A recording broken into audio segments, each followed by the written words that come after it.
Hello and welcome to Oakville Matters, the now virtual TV show where we connect with people who can talk about the things that matter to Oakville. And joining us today, we have the Member of Parliament for Oakville, North Burlington, Pam Damoff, who used to be an Oakville Town Councillor for the South Central area of town. We've got Effie Triantafilopoulos, who is the MPP for Oakville, North Burlington. And both of them share in their territory, North Oakville and North Burlington. I'm going to sort of loosely describe it as, I'm sure there's some finicky detail that I'm not getting correct, but it's close enough, right? And we also have Town and Regional Councillor Haven Palmer and Town Councillor Jasbinder Sandhu. And both of them are from Ward 7, which is Oakville's newest ward, the ward that's north of Dundas. So welcome everybody. And to get us started, today, it seemed to me when I was watching the premiere at noon that he made a bunch of news, and some of it's so good that we probably should start off with that, because it's been a while since we had really good news. And maybe you'll have to interpret it with me as good news, but here goes. The premier said that 3 weeks from now, on the May 2-4 weekend, things will probably be good enough that people would be able to go to their cottages. And he got questioned 3 or 4 times about that. And he finally came out and said, well, look, there's no order against going to your cottage anyway. And then he said, and there isn't going to be an order against it. And all there is we've been asking people not to go. And people have been really good about that.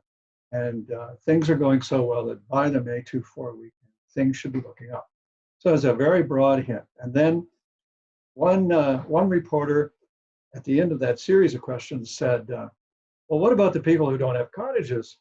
You know, they don't get to go north for fresh air, and they don't get to go north to swim, and they don't get to go north to walk in the open space. And he said, I'll more or less quote, pretty sure these are the words he said, well, you watch for good news about that later this week. So there's a pretty broad hint that we might be able to see parks and open space and fields and playing fields and so on start to relax. And so Effie, how did that make you feel? I'm as excited as you are. I think that's great news. It seems to me that all of us, all of the community in Oakville and right across the province, has been heeding the suggestions made by the premier and the chief medical officer about the need to be able to practice safe hygiene when it comes to their hands, social distancing, staying home as much as possible. And I think we now see a glimmer of hope at the end of the tunnel that all of this hard work has paid off. I don't know about you, Mayor, but I'm in my 8th week of social isolation. So I'm looking forward to that walk in the park soon. Well, it's very appropriate too, because this is Mental Health Week, right? And everybody is resorting to the argument that I need to be able to do these things for my mental health. Mm-hmm. So across Ward 7, Pav and Jazz, what's the likely reaction going to be to this news? I think everybody's going to be very excited. Just the ability to be able to get out a little bit more. We're a really young and new ward, as you mentioned before. And I think with all of the families and the young families that we have here, everybody will be very, very excited to have their families out a little bit more than they've already had them out on our local areas and our local sidewalks and paths.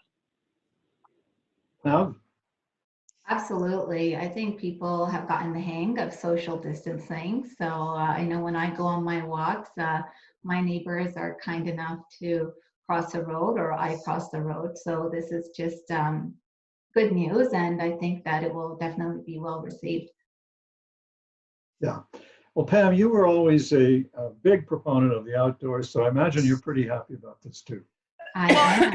I am. Rob. I was actually out for a bike ride on Sunday, and I go out for a walk every day. And I think we've all started sort of the physical distancing dance, where people are very respectful of distances. And I think because all of us have been adhering to those physical distancing requirements and staying home, that's why we are starting to see the light at the end of the tunnel. I think it's just important that we don't go crazy when restrictions are lifted. It's still important to stay a hockey stick apart from each other.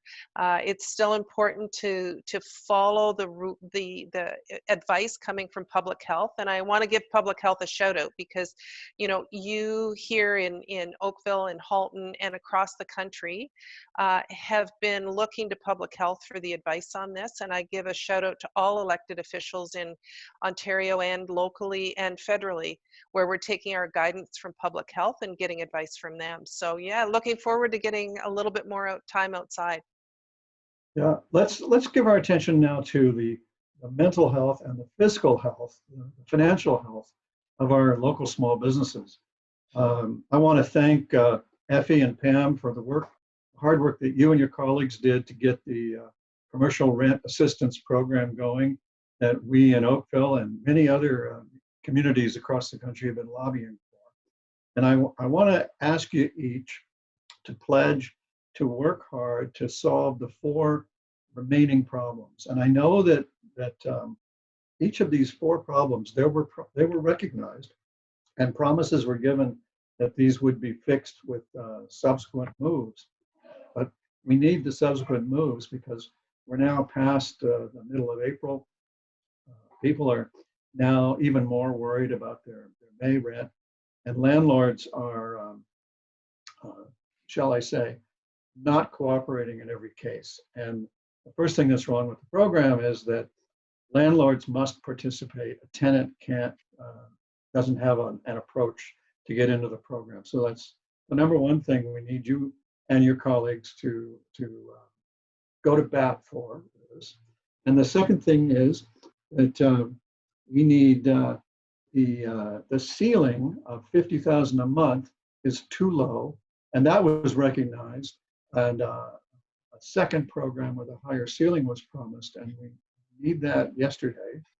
And the third thing is we need, and I think this is a provincial one, we need evictions frozen while there's a declaration by the province of an emergency.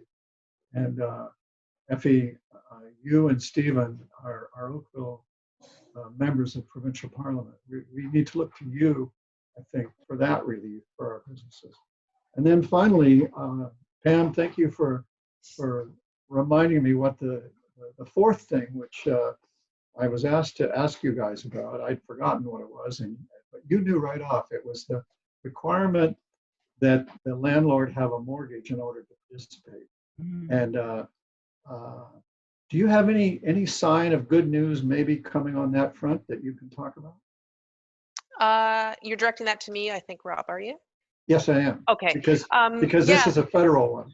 Well, it actually, rent is 100% within provincial jurisdiction.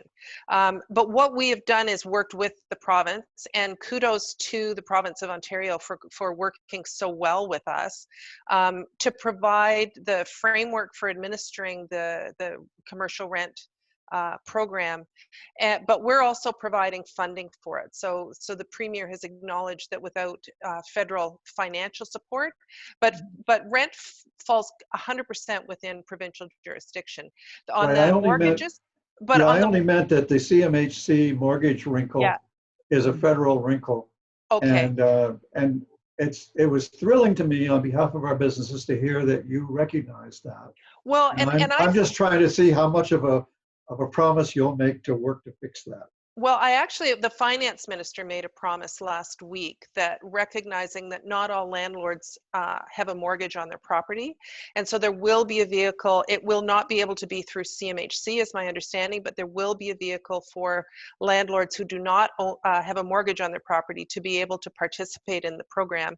And I know I've heard, and I'm sure Effie has as well, and Mary, you've been a great advocate on this, that there are issues that you've listed. I've certainly highlighted it for the federal government as they're working with the province.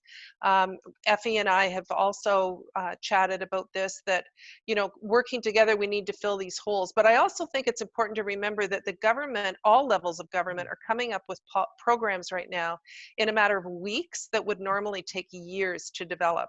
So we're trying to get them out the door quickly, but I think people need to recognize that we need to fix these holes, but we're also, you know, in partnership with the civil service, coming out with these programs in a matter of weeks, and they would normally take years to do.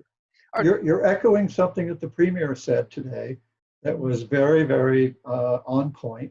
He quoted his Minister of Colleges and Universities as saying, it's amazing how many online courses we've been able to do in a few weeks that if it weren't for this would have taken 10 years.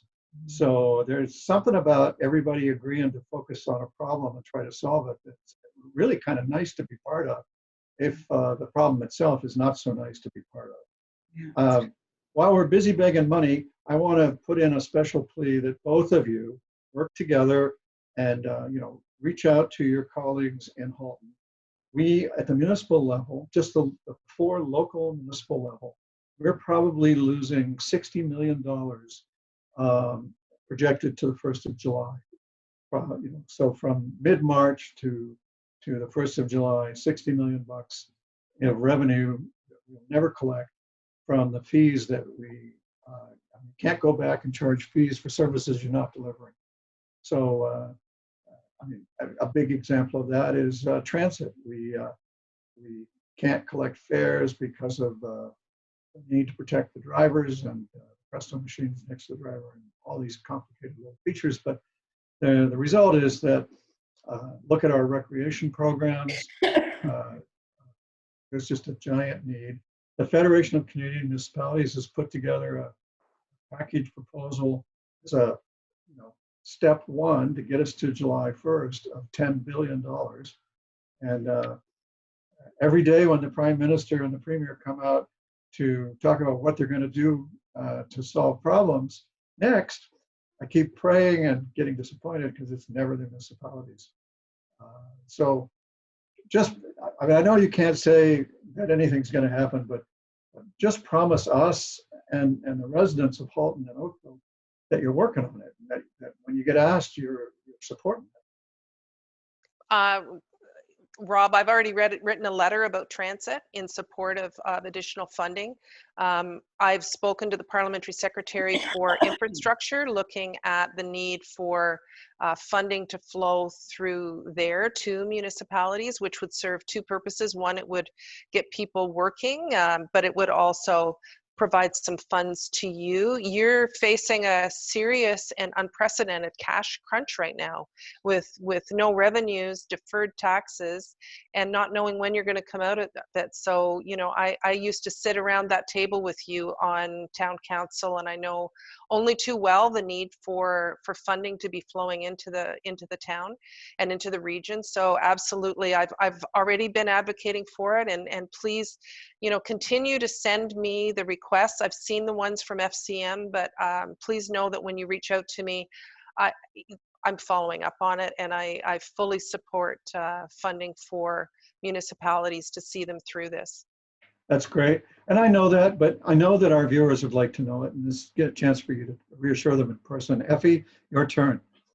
So getting back for a minute to the earlier discussion around the commercial rent relief, one of the things I just wanted to point out is that for those property owners who in fact participate in that program, the tenants of those property owners will in fact have a moratorium on evictions for 3 months. So it doesn't address, though, the gap that we were talking about earlier for those businesses that are renting but who are not participating in the program. So as Pam was mentioning earlier, I think we've all been running as fast as we can in terms of addressing the needs both of individuals and families and small businesses. And there's no doubt that there are gaps that have to be dealt with. So I hear you, Mayor, and I, like Pam, will certainly advocate for those small businesses that need our support. I kind of liken it to the situation we've been dealing with. I kind of liken it to building the car while driving it. Well, thank you very much. It means a lot to Jazz and Pav and me and the rest of our council, and to our local business people and all our other taxpayers to hear those words. And now, Pam, nevertheless, despite our begging here, you did raise an interesting point, which is both you and Effie have brought money to Oakville and to Halton. So let me give you equal time for what you've done, as opposed to how much we want you to still do. Yeah, actually, it was we made a number of announcements, and the ones that you see the Prime Minister announce, of course, are the big ones: $157 million for housing. But translating that onto the local level doesn't always get out to folks. So $1.33 million is coming to the region of Halton for emergency housing needs. And I spoke with the folks there last Friday, I think it was. I'm like everybody else, I'm losing track of my days, about where that's going. And it's the urgent needs are being met, and then they're looking at sort of medium and longer term issues to deal with housing needs in Halton. Savis of Halton is receiving $25,000 because they're seeing increased demand for their sexual assault line and human trafficking. Halton Women's Place, tremendous organization in our community. They're receiving $64,000 of the funding that's gone to sexual assault centers and women's shelters for both their Milton and Burlington locations. And there's also funding flowing through to food banks. Oakville Community Foundation will be getting some. United Way is receiving funding for seniors programs. There's just, it's really, it is flowing through organizations to get to the grassroots folks that are doing the hard work on the ground. So I'm really proud of what's been able to come here. I'm even prouder, though, of the people in Oakville, Burlington, and Halton that are really, really stepping up to serve those most in need in our communities. Thank you for that. I want to put in a word that when we get a chance, and I hope it's soon, we do need to increase the capacity of our women's shelters in Halton. They're full. And I know that both Effie and you, Pam, I know that both of you support doing that. We've got to, and Jazz and Pav too, we've got to resolve. And just while we're on the topic of funding, actually, Pam, you had mentioned the investment to mental health, and I noticed that there's the investment to healthcare as well to bring more services online. What can you tell us maybe a little bit more of what that will transpire to? I know a lot of doctors' offices are already doing the online visits, but what more can residents expect to see in terms of virtual health? What kind of tools are we looking at, if any? Well, I wish I could be more specific, Pav. We've recognized that there's a greater demand for the virtual health, and in fact, as the mayor was saying earlier about innovation, if you look at what's happening during this pandemic, you're seeing an incredible growth in innovation and creativity. And so I don't have the specifics yet about how that will be delivered. But as you know, healthcare is delivered through the provincial government. So I would suspect that we're going to have to be working with Effie and the folks at the province of Ontario to just see how specifically that will roll out. There was also funding that were going to specific companies for research around delivering those kind of things. So I think, you know, one of the roles the federal government can play is around research. Well, you know, another thing that it's worth mentioning, because this money went to all the moms and dads with who are receiving the child benefit. Wasn't it Sunday that someone announced an increase for May of how much? $300? Up to. So it's up to $300. So for the Oakville, North Burlington residents that are already getting the Canada Child Benefit, there's big scale involved in there, Rob. So, you know, depending on your income, depending on the age of the child, it's up to $300 for the month of May to help out with those costs. And And it's a that's fairly extra, significant right? chunk. It is extra. It's over and above what they're already getting, but it's not going to people who don't receive the Canada Child Benefit now. Yeah. And I know that the province has initiated a whole bunch of cash flow supports to all kinds of people. And we ourselves at the local Oakville council level have done a thing or two around deferring property tax payments. Jazz, would you like to talk about or just name it for people, the details of that? Absolutely. So we have had the April 24th property tax payment that was due for this year. We have chosen to defer that at least until June 30th. And that applies not only to our residential property tax, but also to commercial property tax as well, for those small businesses looking for a little bit of relief from the town's perspective as well. There's really not much that anybody has to do. There's no opt-in or sign-up program. It's something that you can just do. You won't be added any additional charges or interest. You can just wait to pay until June 30th, which is really, really beneficial, I think, for a lot of our residents.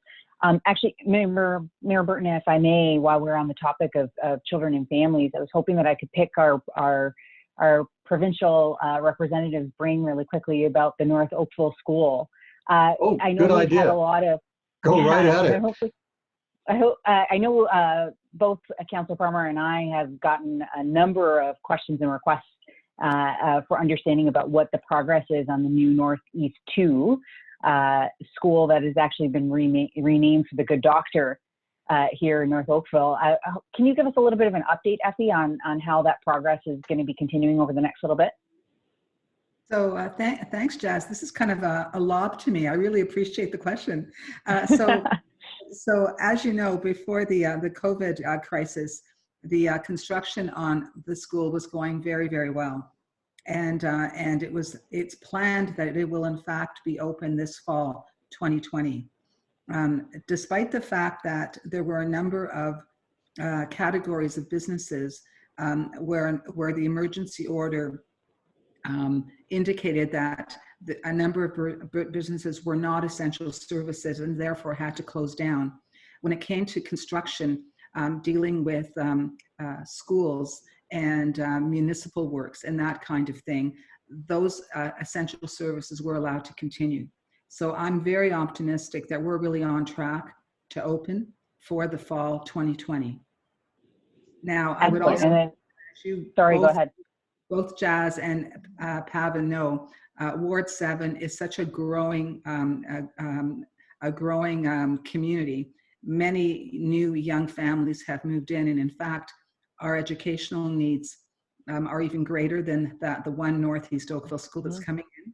So I'm hopeful that with all of our collective efforts, we'll be able to see more new schools coming in the coming years. Please, So please. I may be sounding a little bit like the premier. Stay tuned for more good news. we'd like 6 or 7 schools, please. Yes, Actually, while we're on that topic, can you also kind of elaborate to see if we're going to see any changes from when schools are going to be reopening? I know I'm anxious as a parent of a grade school student to see when schools might be reopening, or if we're going to be seeing another grade in September. What are your thoughts on that? Well, I know what the education minister and the premier have actually announced on that, and that is that schools are currently going to remain closed till the end of May. Closer to that date, I think we'll be given some indication as to whether there's any possibility of being able to retrieve the school year and open in June. It's hard to tell. My sense is that they're planning for both scenarios. A situation where the students don't go back until the fall, or a situation where we might be able to do something and retrieve part of the year. That's why they invested so heavily with our school boards and our teachers with the online programming.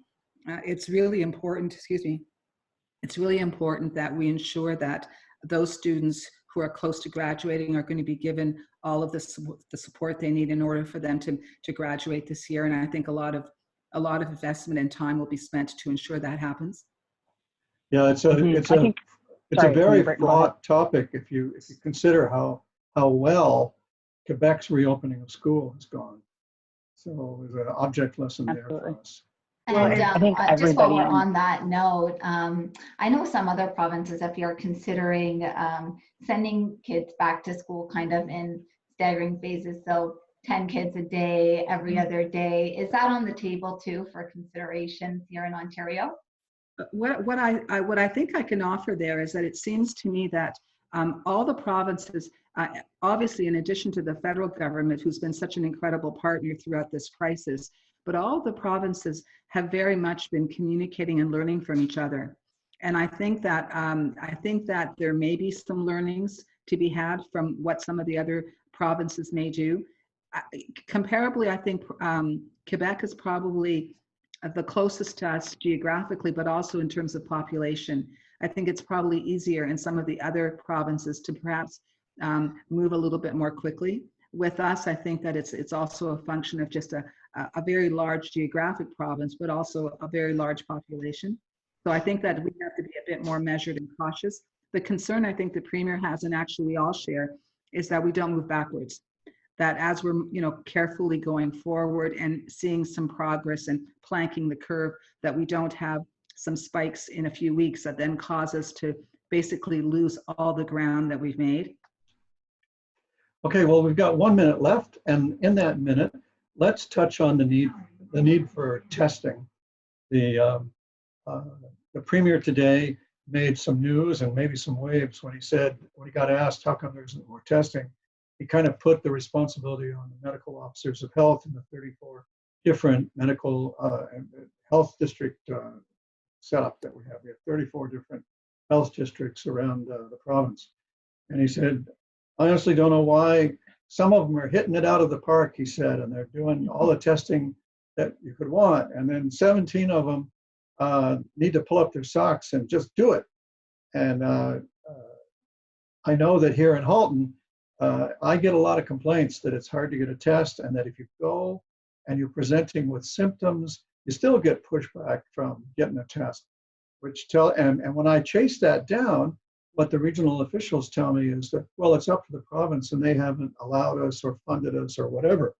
So Effie, in the few seconds I have left, I guess you could say, if you understand that that kind of pressure on the health districts will produce requests for money for testing, and I hope that you can give us an optimistic word that we can go out on here in the show. Well, I've received those same calls and emails from constituents who've had the same concerns where they've actually tried to be tested and have been sent away. I don't really understand either why that case is. What I can offer, though, I think, is coming out of this crisis, we are going to have so many learnings, so many takeaways about how to do so many things differently so that we'll be better prepared, I think, in the future.